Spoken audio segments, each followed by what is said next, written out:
Bismillahirrahmanirrahim. Assalamualaikum warahmatullahi wabarakatuh.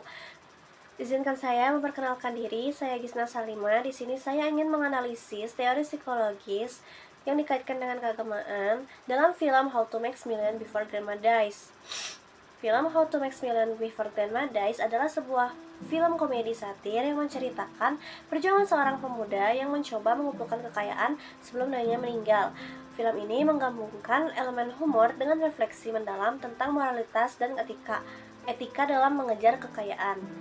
Baik, saya akan langsung lanjut kepada teori psikologisnya. Nah, untuk menganalisis film ini, kita itu bisa menggunakan beberapa teori psikologis, termasuk teori kepribadian dari Sigmund Freud dan teori kebutuhan Maslow. Nah, yang pertama ada teori kepribadian Freud.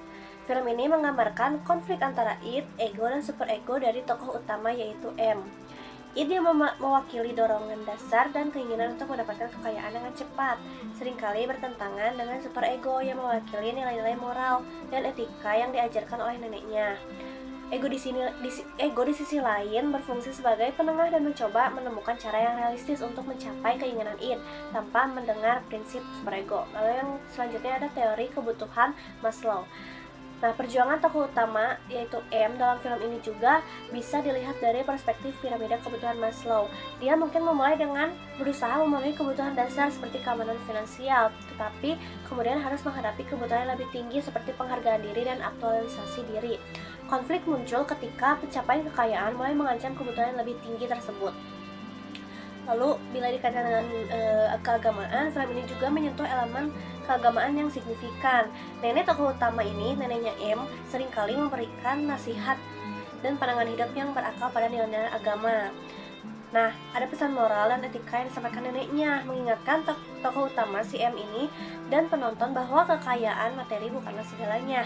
Ada nilai-nilai kejujuran, kasih sayang, dan integritas yang harus dijunjung tinggi yang diajarkan oleh neneknya si M. Selanjutnya ada konflik spiritual. Di sini, tokoh utama yaitu M mengalami konflik spiritual ketika harus memilih antara mengejar kekayaan dengan cara-cara yang tidak etis atau mengikuti ajaran neneknya yang berlandaskan agama. Konflik ini mencerminkan perjuangan batin yang seringkali dialami oleh individu dalam kehidupan nyata saat dihadapkan pada pilihan antara materialisme dan spiritualitas. Lalu selanjutnya ada kesadaran dan pertobatan. Pada akhir film ini terdapat momen kesadaran dan pertobatan di mana tokoh utama si M ini menyadari bahwa kekayaan tidak dapat menggantikan cinta dan nilai-nilai kekeluargaan yang diajarkan oleh neneknya.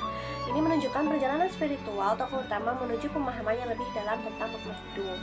Jadi, pada film How to Make Millions Before Grandma Dies bukan hanya sebuah komedi yang menghibur, tetapi juga sebuah refleksi mendalam tentang keinginan manusia, konflik internal, dan nilai-nilai spiritual.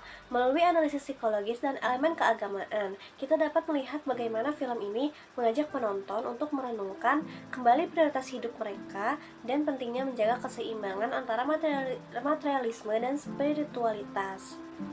Baik, mungkin itu yang dapat saya sampaikan dalam analisis teori psikologis dalam film How to Make Millions Before Grandma Dies.